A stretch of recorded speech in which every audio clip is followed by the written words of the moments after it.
del doctor Marcelo Espinel.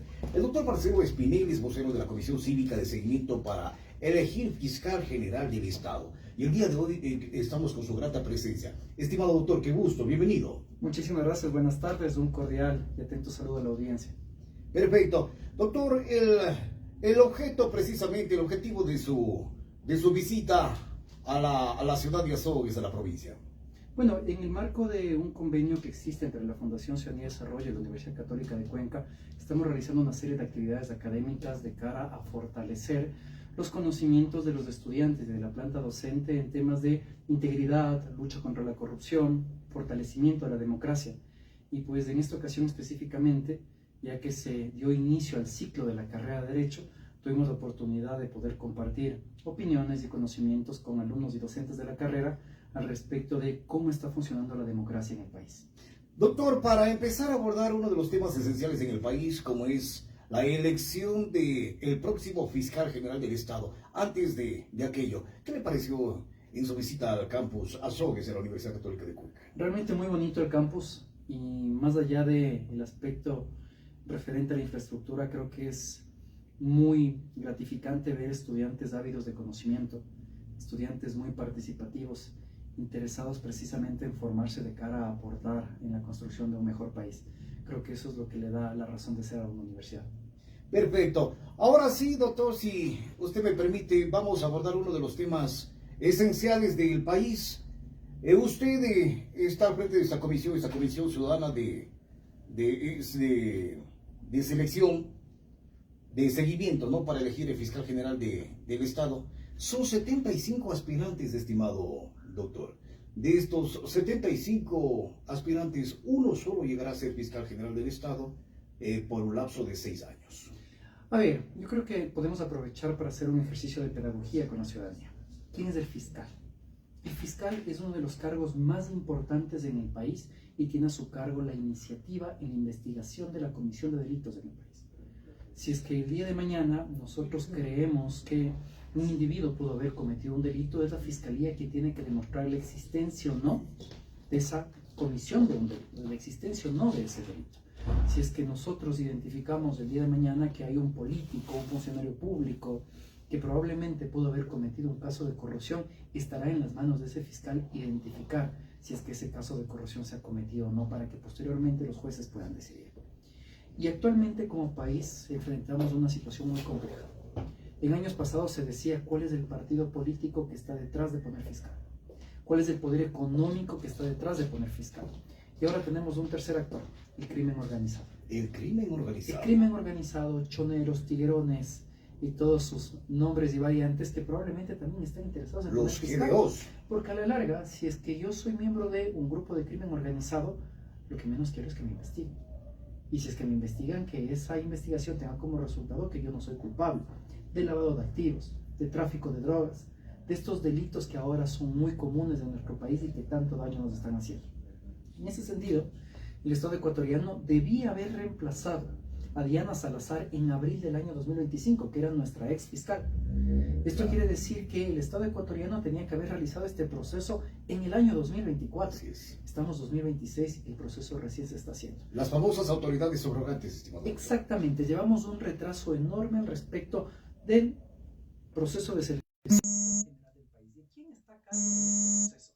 El ya conocido, pero también ponderado Consejo de Participación Ciudadana y Control Social. Esa institución que los ecuatorianos hasta ahora no entendemos bien qué es lo que hace o qué es lo que no hace, porque claramente tiene una gran cantidad de poder. Doctor, las autoridades prorrogadas en este caso, como usted acaba de indicar, acaba de mencionar, ¿esto tiene un efecto en la institucionalidad del país?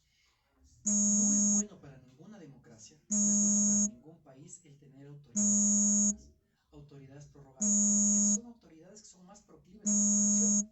Si es que yo no sé hasta cuándo me voy a quedar en el cargo, probablemente voy a pocos meses que tengo. Si es que probablemente yo no sé hasta cuándo voy a quedar en el cargo, habrán poderes externos que me digan, mira, de mí depende que te quedes ahí. Por eso es necesario tener en cualquier Estado de Derecho, en cualquier país que quiera ser democrático, autoridades definitivas. Lamentablemente, la justicia en el país vive atravesando una crisis, no es reciente, es desde hace muchos años atrás, en la cual La Fiscalía, la Corte Nacional de Justicia, el Consejo de la Judicatura ha estado caracterizado por tener autoridades encargadas. Ahora, doctor, ¿hay independencia entre el poder político y el poder judicial aquí en el país o no? Mire, no le voy a dar mi opinión, sino le voy a dar la de un organismo internacional que hace pocas semanas sacó un informe. Este organismo internacional se llama World Justice Project y ellos lo que hacen es una evaluación de todos los países a nivel mundial al respecto de cuáles son sus niveles de independencia en la justicia, cuál es su nivel en el estado del cumplimiento de estándares relacionados al Estado de Derecho. Ecuador se ubica en el puesto 99 de 143 países evaluados. Lo que hacemos hoy por hoy es competir con Filipinas y con Tanzania al respecto de cuál de los dos países tiene mayor independencia judicial. ¿Y qué es la independencia judicial? Es que los jueces, que los fiscales, que los operadores de justicia pueden realizar su trabajo sin presiones. Pero en Ecuador, así como les comentaba hace un momento, existen tres actores que generalmente presionan el trabajo de los operadores de justicia: el poder político, el poder económico y también el poder criminal. Desde el año 2020 a la fecha existen más de 40 reportes de agresiones o asesinatos en contra de jueces y fiscales. Y claramente pues son jueces o fiscales que están recibiendo presiones en el sentido de que si es que no fallas en tu sentencia de determinada forma, probablemente las consecuencias las sufrirá tu familia. ¿Qué pasa con los jueces anticorrupción, por ejemplo, estimado? Veamos lo que pasó con el caso del juez Carlos Serrano hace un par de semanas. Claro. Que dio como resultado final que Mario Godoy sea destituido como presidente de la Judicatura. Un juez anticorrupción que precisamente señaló que estaba recibiendo amenazas y que el Estado, estando obligado a, no le brindó la protección adecuada. Entonces vemos cómo uno de los problemas que existe en el Estado ecuatoriano es la falta de un sistema eficaz y oportuno de protección de operadores de justicia. Si es que nosotros no protegemos a jueces y fiscales, se vuelven mucho más vulnerables a recibir presiones de grupos políticos, económicos o criminales. ¿La forma de protección cuál es, doctor? Son estos sistemas así como tiene la Fiscalía, por ejemplo, usted tiene que haber escuchado los sistemas de protección de víctimas y testigos. Claro. Lo mismo tiene que ocurrir al respecto de protección de operadores de justicia, pero no solo en la seguridad que ellos deben tener en materia de seguridad personal, un policía o guardaespaldas. Si es que nosotros tenemos jueces encargados en lugar de jueces definitivos, este juez es mucho más propenso a recibir presiones políticas, porque sabe que ese cargo no es fijo, así es, que depende del buen visto de la autoridad pública, de la autoridad política, a diferencia de un juez que ganó un concurso y que sabe que tiene un periodo de designación de 3, 5, 6, 7 años. Entonces, cuando nosotros no tenemos sistemas adecuados de designación de operadores de justicia y también de depuración de operadores de justicia, y son sistemas completamente subjetivos, ponemos en riesgo la independencia de justicia. No estamos protegiendo a los operadores de justicia. Déjenme le pongo un ejemplo que a mí me gusta mucho explicarlo para poder identificar este tema. Hace 2 años atrás, en un noticiero televisivo, se veía como la noticia decía: juez X deja en libertad al líder de los lobos. Entonces, claro, los ciudadanos nos indignamos y decimos: ¿cómo es posible que lo dejen libre? Si usted profundizaba un poco más, resulta que el juez tuvo que dejarlo en libertad porque el fiscal no presentó cargos. Y al juez no le queda otra que decir: si es que el fiscal no presenta cargos, pues lo dejo en libertad. La responsabilidad recaía sobre el fiscal. Pero si usted profundizaba un poco más en ese caso, resulta que el fiscal y el juez, 1 año antes, habían denunciado amenazas por parte de grupos criminales a su vida y la de sus familiares. Entonces veamos cómo nos quedamos únicamente con la noticia del juez que dejó en libertad al líder de los lobos, pero no identificamos que varios meses atrás habían recibido ya amedrentamientos por parte de los grupos criminales. Es uno de los principales problemas del país, el sistema de justicia. El sistema de justicia está en crisis porque no hay independencia, no existen los recursos suficientes para garantizar el servicio público de justicia, y eso termina produciendo un resultado que es lapidario para cualquier democracia, que es la impunidad. Los ciudadanos decimos: bueno, me robaron el celular, ¿para qué voy a denunciar? Sí, bueno, no va a pasar nada. El político dice: bueno, voy a cometer un caso de corrupción, porque a la larga no voy a recibir ninguna sanción si yo tengo el control de la justicia. Entonces veamos cómo la falta de justicia en el país da como resultado que los ecuatorianos nos sintamos desencantados con el funcionamiento del sistema público. Usted mencionó hace minutos el tema de la impunidad, y cierto es, doctor. Aquí viene una pregunta. ¿Qué pasa con el ciudadano común, con el de a pie? ¿Por qué no cree en el sistema de justicia, o cree poco en el sistema de justicia del país? Dese cuenta, si es que usted tiene lamentablemente que enfrentar un proceso judicial y tiene que llegar al despacho de una unidad judicial aquí en la provincia o en otra provincia, ¿ha visto cómo son las instalaciones? ha visto cómo están oficinas llenas de papel tras papel tras papel, hecho una montaña, y que el funcionario operador de justicia le dice, mire, esperemos que algún día salga su trámite.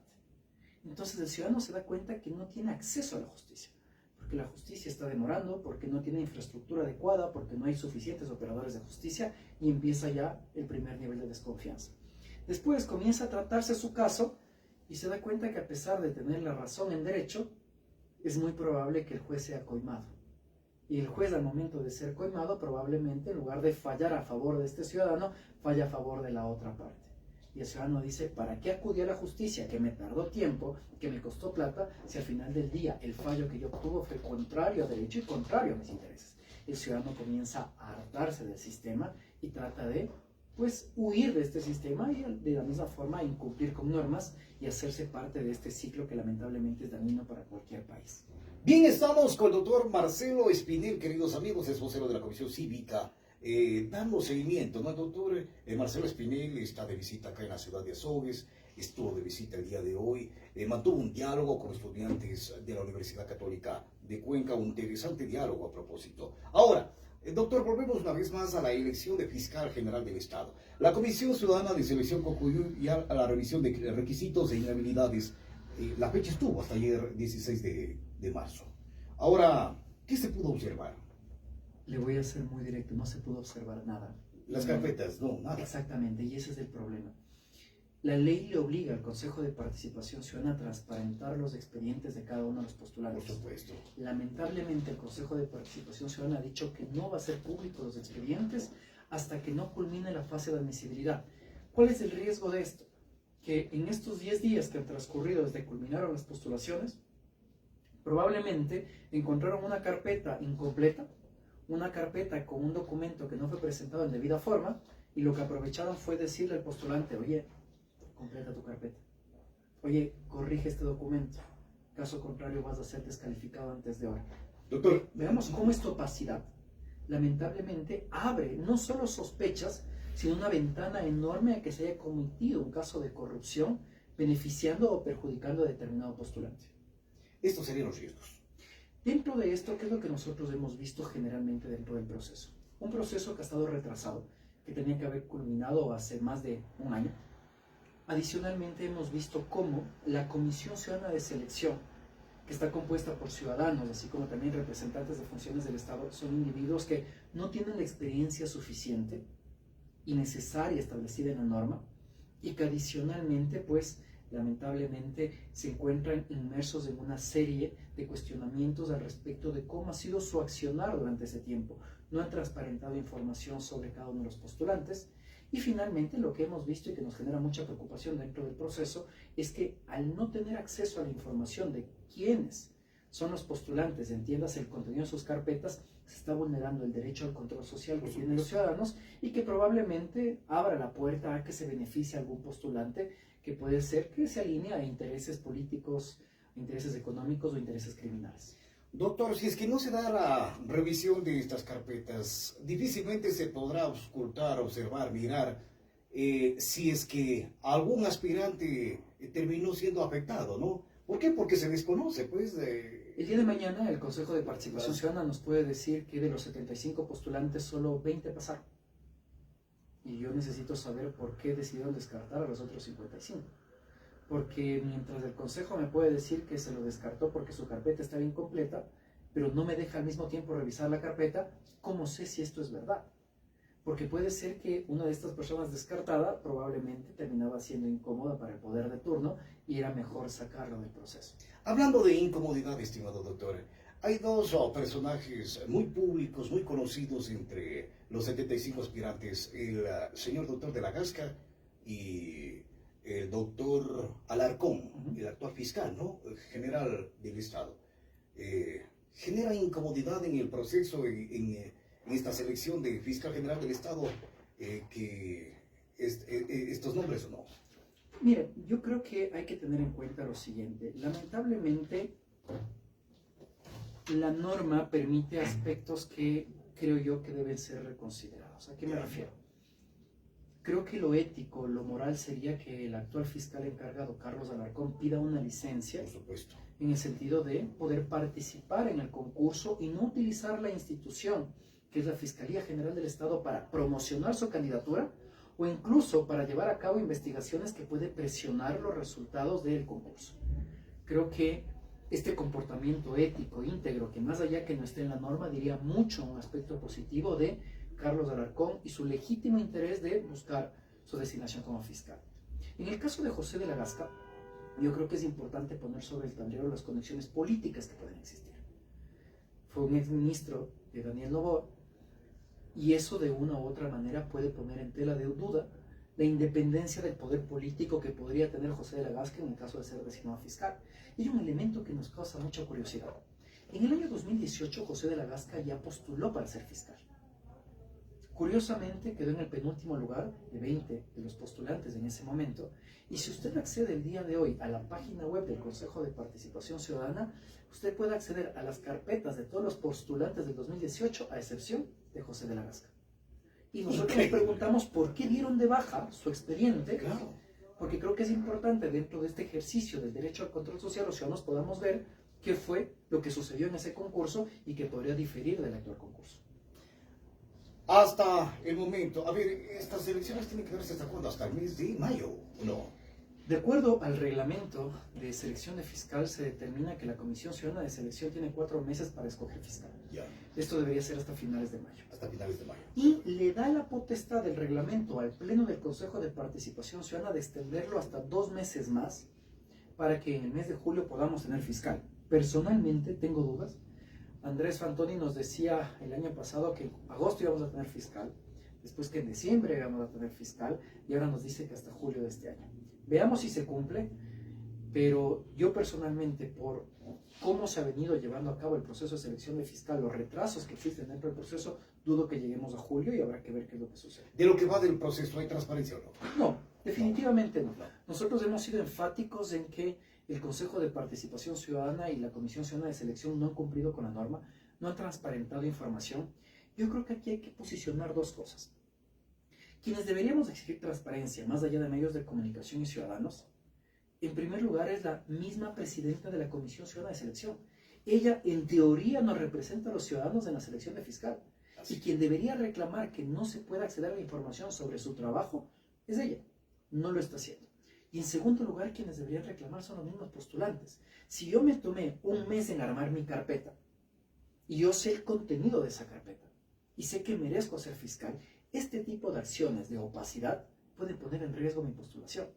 Pero al parecer a la mayoría de los postulantes prefieren no hablar tan alto, no mostrarse incómodos desde el inicio del concurso, porque tal vez sospechan que eso les puede jugar en contra dentro de este proceso de selección. Doctor, ¿qué se puede hacer ya dentro del ámbito del derecho? No solo ciertas entidades de control social, sino los ciudadanos todos, la ciudadanía toda. Yo que sé, algún tipo de acción de protección tal vez. Sí. Si va aquí dentro de estos concursos. Cabe completamente. Sí. En este primer momento, de hecho, se podría plantear una acción de protección por vulneración a los derechos de participación ciudadana y control social. Una acción de incumplimiento porque claramente nos hemos alejado de la norma que debe regular el accionar del Consejo de Participación Ciudadana. Y yo no descarto que en las próximas semanas, mientras más avance el concurso, cuando existan postulantes que sientan afectados sus postulaciones, se comiencen a plantear acciones de protección que probablemente interrumpan el concurso y quién sabe culmine con que tenga que retrotraerse a fases iniciales o que en su defecto tenga que declararse nulo el concurso. Y aquí hay que tener cuidado con algo. Si es que el día de mañana el concurso se detiene, si es que el día de mañana el concurso se anula, el resultado sería que Carlos Alarcón se mantenga en la fiscalía y pueden existir personas a las cuales les interese que Carlos Alarcón se mantenga en la fiscalía. Hay que recordar que también se han hecho denuncias al respecto de los posibles nexos de Carlos Alarcón con el gobierno de turno. Recordemos que Carlos Alarcón estuvo a cargo del proceso AAA inicialmente, que estuvo a cargo del proceso de alias Nene, que es del hijo de Verónica Abad, así como también del caso Loma Larga. En estos 3 procesos, las decisiones que se tomaron desde la fiscalía eran favorables para el gobierno de Daniel Noboa. Entonces también lo que se habla es que probablemente el candidato del gobierno no es José de la Gasca, sino lo que buscan es la continuidad de Carlos Alarcón. Entonces hay que ser muy cuidadosos al respecto de incluso posibles boicots que se puedan dar al proceso de selección de fiscal para que se mantenga Carlos Alarcón en la Fiscalía encargada, y recordemos que se presentó este proceso de enmiendas a la Constitución que lo que busca es que las autoridades sean electas por la Asamblea Nacional. Aparte de que yo no recordaba mucho el caso Progé, por ejemplo. Por supuesto. Entonces, yo creo que lamentablemente, y esto sucede en países en los cuales tenemos democracias débiles, no tenemos que analizar únicamente la norma. ¿Tenemos democracias fallidas en Latinoamérica o no? Por supuesto. Sí. Yo no creo que debemos limitar el concepto de democracia únicamente a la posibilidad de participar en elecciones, Por supuesto. sino que existen otros elementos que pueden poner en evidencia que hay una democracia muy irregular, muy fallida, muy inestable, imperfecta dentro del Estado ecuatoriano y en otros países. Veamos, por ejemplo, qué es lo que está sucediendo, más allá de afectos o desafectos, con la anulación, la imposibilidad de que participen en la siguiente contienda electoral la Revolución Ciudadana. Por supuesto. Recordemos que hace 10 años... 9 meses suspendidos. Recordemos lo que se criticaba Las hace 10 elecciones. años, cuando precisamente Rafael Correa utilizaba el poder para tratar de deshacerse de la izquierda democrática, del MPD o del Partido Social Cristiano. Por supuesto. Entonces vemos que hace 10 años se producía un fenómeno que criticábamos y que ahora se está repitiendo. Que al MPD le pasó factura, le eliminó, ellos volvieron Comunidad Popular. Y ya no fue lo mismo, ¿no? Por supuesto. Chico. Entonces, yo creo, y esto es algo que solemos decir mucho en la Fundación, que parece que a los ecuatorianos no nos molesta el autoritarismo. Nos molesta que el autoritario no sea parte de nuestro grupo de amigos. Mientras el autoritario sea parte de nuestro grupo de amigos, puede hacer lo que él considere correcto. Qué bien. La hora 15:33 minutos. Me voy con una última consulta. El tema de fiscal general del Estado, de la elección de fiscal general del Estado, no es la única elección que se da en el país. Hay otros concursos también, estimado doctor Marcelo. ¿Qué pasa con los otros concursos? Yo creo que esa pregunta tenemos que trasladarla de manera insistente a Andrés Fantoni, presidente del Consejo de Participación Ciudadana. ¿Y a qué me refiero con esto? La renovación parcial del Consejo Nacional Electoral tenía que haberse dado en el año 2019 Claro. y eso no se avanza. La segunda renovación parcial tenía que haberse dado en el año Presidenta subrogante 2023. también allí. Y en presidenta encargada hay Encargada. ¿no? Que es en el caso de Diana Tamaint, de Enrique Pita y de José Cabrera, que van muchos años que ellos ya no deberían estar ocupando estos cargos. Y ojo, antes existía la excusa de que estamos en proceso electoral, en periodo electoral, no se puede cambiar las autoridades. La Procuraduría ya fue muy clara respecto de esto. El concurso puede avanzar independientemente de la convocatoria de elecciones. Hay que preguntarle por qué el CNE no avanza con este concurso. Defensor del pueblo. Un defensor del pueblo que lleva encargado más de 5 años y que no existe ni siquiera la iniciativa por parte del Consejo de cambiarlo. Tribunal Contencioso Electoral, lo propio. Entonces vemos cómo estas autoridades del Estado, que tienen que ser designadas por el Consejo de Participación Ciudadana, no están avanzando en estos procesos de designación. ¿Cuál es mi lectura al respecto de esto? ¿Hasta qué punto le conviene a la actual integración del Consejo de Participación Ciudadana, pues, despachar todos esos procesos de designación si saben que van a tener elecciones en febrero próximo? Por supuesto. Y que en mayo próximo se posesionarán nuevos consejeros de participación ciudadana y les conviene a ellos tener procesos de designación en marcha para tener este elemento de negociación. Entonces, claro, probablemente Fantoni, Cuarán, Bonifaz, Enríquez, que son parte de los consejeros de participación ciudadana, buscarán reelegirse y qué mejor que tengan este elemento de procesos de designación pendientes para poder generar presión a las distintas funciones del Estado. Una última consulta. Encantado. El tema del Consejo de Participación Ciudadana y Control Social, ¿cómo calificarlo? Yo creo que se ha puesto en evidencia desde el nuevo diseño constitucional de Montecristi que es una institución que no funciona. Se ha cambiado la manera en la cual se designa a sus consejeros. Pasamos desde concursos de méritos a procesos de elección directa que no tengan vinculación con partidos políticos, y lo que hemos visto han sido resultados realmente fatídicos. Se hablaba de la Liga Azul hace un par de años, cuando en teoría no tenían que mantener esta vinculación política. Se hablaba de cómo el Consejo de Participación Ciudadana en un momento respondió al correísmo, en otro momento respondió al racismo, ahora se habla de un consejo que responde a Daniel Noboa y su gobierno, y entonces vemos que este consejo es cualquier cosa menos ciudadano. Representa intereses políticos partidistas, y probablemente lo que estamos viendo ahora es que nos vamos a ver enfrentados a una elección de nuevos consejeros de participación ciudadana, y ya no veremos una Liga Azul, sino una Liga Morada.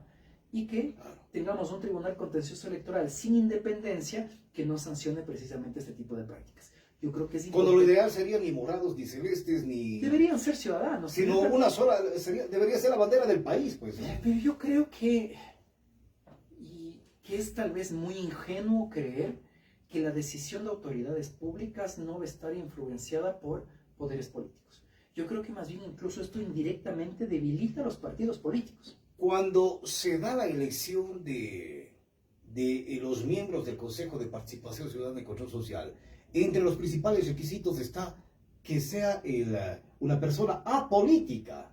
Completamente, que no tenga pertenezca a ningún vínculo partido político. político, y después se ve que en existido vínculos. Se utilizó precisamente eso para poder destituir a ciertos consejeros de participación ciudadana. Entonces estamos viendo que el sistema específico de selección de autoridades de control a través de un consejo que dice ser ciudadano no funciona. Yo sí creo, y yo sé que esto es controversial, que el sistema de designación tiene que volver a la Asamblea Nacional, pero mientras no tengamos un sistema de partidos políticos fuertes y únicamente tengamos partidos políticos controlados por el dueño del partido, seguiremos teniendo autoridades de control que serán pues complacientes con el gobierno de turno y no con los intereses colectivos. Y además una asamblea altamente dividida. Ahí tenemos tres bandos, los independientes, el RC y el oficialismo. Doctor Marcelo Espinel, el mensaje final a los habitantes de la provincia del Cañar, de la provincia de la Azuay y del país a través del streaming. Bueno, yo creo que estamos a puertas de iniciar un nuevo proceso electoral y es precisamente la elección de alcaldes, prefectos, concejales, juntas parroquiales, y como ciudadanos tenemos una responsabilidad altísima. Es ejercer no solo este derecho al voto, sino también el derecho al control social. Creo que es importante que evaluemos cuál ha sido la gestión de las actuales autoridades antes de pensar si quieren confiarles el voto nuevamente. Creo que ese ejercicio de voto informado es parte de nuestra responsabilidad dentro de nuestro país, y ojalá aprovechemos estos meses antes de la inscripción de candidaturas para hacer esta reflexión, si es que nuestros alcaldes o prefectos cumplieron con la tarea o no, antes de volver a depositar nuestra confianza en ellos. Voto consciente, voto inteligente, más allá de lo emocional, queridos amigos. Doctor Marcelo Espinel, vocero de la Comisión Cívica.